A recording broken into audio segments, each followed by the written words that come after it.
Humans of the cardboard, welcome back to Just Nuts, guys. We are creeping up to prime Banlist season. I think we're only a couple weeks away from when we would be about 3 months after the most recent ban list. So that is generally the time we start seeing discussions about the ban list and what we're going to see here or expect to see. Plus, we're in a weird spot in Yu-Gi-Oh! Where we're kind of in the lull. All the nationals and everything are over. All that's left is really Worlds, but obviously the amount of Yu-Gi-Oh! Players that get to participate in Worlds is so small. A lot of players are kind of sitting back a little bit. They're going, we're going to get a ban list. We should see what happens at Worlds because that could determine how the ban list goes in some result.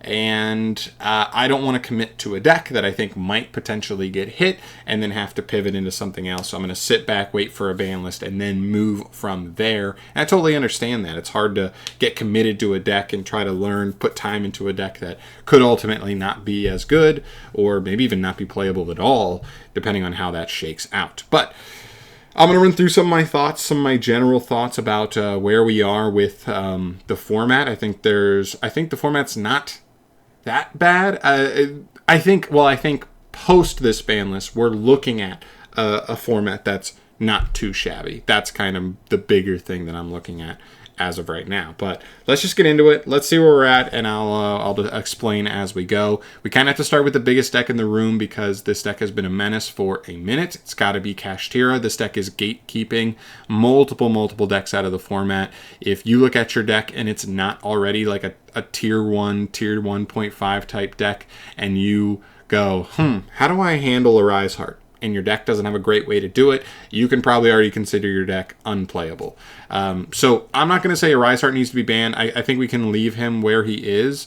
So we'll leave him at free, no movement on him for this list. Even though actually isn't he already at 1? I'm at 1, right? Yeah, I think we have him at 1. But as far as the rest of the Kashtira stuff, that's where we get interesting because the OCG limited Fenrir, limited Unicorn, limited the field spell, I believe, and just really went after consistency. And it still didn't matter with, the terraformings of the world, the generic cards that let you just access any like Visa Starfrost card, getting you that one copy of the field spell anyway. The deck has survived in the OCG. I really don't necessarily want that to be the case. I think we're better off doing something like just hitting one of the main deck pieces completely and just banning it outright. It's really hard to say which piece exactly, but I think we can leave Unicorn where it's at semi. I think we can leave Fenrir free, and then from there, actually, you know what? Let's just go ahead and delete the D row. That doesn't even matter. But then you start talking like field spell. I think we can leave it free. If hitting consistency isn't the right, I don't want to hit the deck's consistency. I want it to take away some of its like ability to push. I think Theosis is fine. I thought about Rise Heart, and then I ultimately decided, like, I think if I could choose, I'd want to just see Birth banned. I think Birth is a huge part of what makes the deck crazy. Obviously, if a Rise Heart's still around, the deck is still a problem for certain decks, but I think losing Birth loses the deck's ability to extend, especially through interaction. And Birth is almost single-handedly like the most important card or like the central piece of like how the deck grinds. Without Birth, the deck like does not grind that well at all. And so if you take away Birth, the deck just becomes way more fragile. It's still consistent at what it wants to do. You're still finding Unicorn and Fenrir and the field spell, and like you're getting to those starters consistently, but now we're not pushing through nearly as much without Birth. So I think that's good. I think that would put the deck in a fine place where maybe it could still be Rogue, but I think it would take a huge drop off after that point. But I don't know. That's just my initial thoughts right now.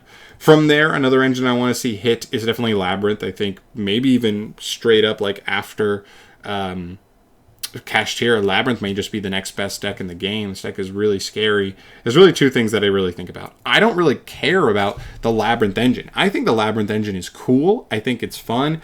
I honestly think it's like cool because it's like it plays kind of mid-rangey. At least like the furniture build can play like kind of mid-rangey.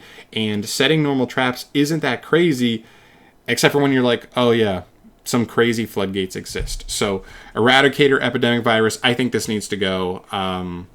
It just does. Like, this card is just so unfun. And it just wins duels by itself. We've seen it in super high competitive tournament play, just completely mopping up like duelists that do not deserve to lose in that way. They're too good to be losing to just like, oh yeah, I activated one card and the duel was over kind of thing. And so eliminating that, especially in a deck that is going to see a good amount of play, is going to probably hang around for a little bit. I think that makes a lot of sense. They could also do a hit just to the Labrynth engine as well. But the problem is, like, I feel like you can't really go after the traps if you're Konami, like the welcomes, because then you're gonna just like kill the deck outright. I guess they could do stuff like limiting Lady Labrynth. I guess you can only play one. But we're splitting hairs here. I'm not sure. Maybe you banish Coup Clock so you can't do plays where you're able to set a trap and activate it in the same turn. Maybe that's something they could do instead of having to go after these floodgates, because then you're taking away the deck's ability to search and act and make live a trap the same turn. That actually could be a thing, but that's a different route. I'd also like to see D-Barrier get banned. This is a little bit of a wish listy one. I'm not sure they would do this, but it's in the same vein as Eradicator Epidemic Virus. The game is so fast. The games are so short these days.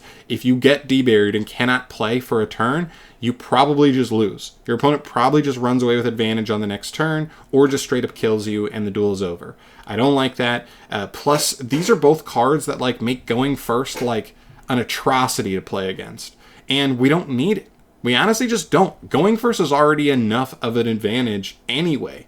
Like, we definitely do not need to give a bigger advantage to decks that are going first. So, I don't want cards like this to exist. They're too accessible. They're too free in Labrynth. I'd like to see them go. And especially since, like, they've also seen play in other decks at times. We've seen Eradicator see play in stuff like, I believe a little bit in Tier. You can play it in Cash. You can play it in... somebody was just telling me recently there's another deck that people can play it in right now. Like, it's so easy. Scareclaw's another one. Like, just so many decks can just summon a big dark monster so easily. There's too many generically accessible ones. They're dumb. I don't think we need them. Which brings us to the next engine, Runic. Runic, I think, probably needs to see it hit here. I think it's simple here. I think we just limit Tip. I think we leave the field spell alone. I think we leave Huggin alone, because I think if you limit Huggin or the field spell, the engine may just be too fragile overall to survive. If you put Fountain to 1, and one Cosmic Cyclone just completely kills the entire engine for like the whole duel, the rest of the duel. And if you put Huggin to 1, it makes stuff like Ash and Imperm and Veiler like insanely good against the deck. They're already okay, because if they can keep you off of getting to the field spell out the gate, then like you can struggle to like set up and like actually get your grind game going. But with Huggin at 1, then they know if they stop the first one, they're probably in pretty good position to just go ahead and not have to worry, unless you like hard open it or a Tip, right? So I don't like that either. I think that makes the deck too fragile, but I think taking away Tip takes away literally the best one of the quick plays, because this one can equal any of the others. It also gives you double activations on Runic spells to get you like extra draws. I think Tip is the hit here, I think, because it also gives you access to hard copies of Fountain as well. So yeah, I think Tip is the hit. But to 1, don't ban it, but I think to 1 is fine. The deck's already not like probably top tier right now anyway. Next engine is Spright. Spright is tough. It's been around the entire time. Tier has been decimated and hasn't seen much play. Now, I do think if Cash gets hit, Tier could actually be playable again. We'll see how high Tier it could get. But Spright has not gone anywhere. It has been Tier 1 or Tier 1.5 the entire time, and that's with a couple of different hits. We've seen Elf get hit. We've seen Starter take a little hit, some small stuff here or there. We've seen some of the Frog Engine stuff get hit as a result. Here's where I'm at. I think there's 2 hits you can do. I think it's either limit Blue or ban Sprind. I think at some point we may just end up banning Sprind. I'm not sure Konami's there yet. So I think they're going to limit Blue, and I think they'll leave Sprind for now, but I do think Sprind just being able to dump anything. We'll see what happens with tier limit, and like if just being able to dump Merly, if like cash is gone and there's no like you know what I mean, like no macro Cosmos stuff running around the format, you know, sending Merly, pretty good. Sending Nimble Angler, obviously, pretty good. It has some really strong applications that really just offer like a ton of value, and it's so generically easy to get into for so many decks. So I could see that happening, but I think for right now, blue is the best Spright card in the engine right now, at least for the main deck, and I think the best way to kind of handle that is hit him. It takes away a little bit of consistency for the engine. It also takes away a little bit of grindability, because now if you go through one turn one, don't have Elf anymore, so we can't just reborn him, and now you just don't have another blue on a follow-up turn. You're just left going into like Jet for another, you know, a second starter, and then starter into something. So I think it limits the engine a little bit more. I still think the engine could be playable in certain decks because there's like no real bricks in the engine kind of thing. But yeah, I think that's the move from here. Branded Fusion, do I think Konami will hit it? Probably not, but I'm going to throw it in limited just for copium. I'd love to see this hit so many times. I feel like every time I've played against Branded, I will like imperm a Luber, and then they just have Branded Fusion. And even though they would still have multiple ways in the engine to get to Branded Fusion, I don't think this would actually hurt consistency, but I think it could hurt a little bit of durability. I think imperms and veilers on Alubers become a little more impactful because they're not consistently following it up with Branded Fusion. Plus, it means when it goes to grave, there's a good chance it's a little bit harder to get it back. They're not searching one from deck anymore. It has to be a recover from grave effect to kind of get it reset up to use again. I think that's fine. I think it's a fine hit. Doesn't kill the deck by any means, but I think it would eliminate a lot of frustration for a lot of players, especially rogue players versus Branded. And the last card I want to throw out here today is Junk Speeder. I think this is just one of those cards where, because we're seeing this new hand loop synchron deck, it's scary, and sometimes every once in a while Konami does do like a preemptive hit on the ban list because of something that's like super degenerate that's coming down the line.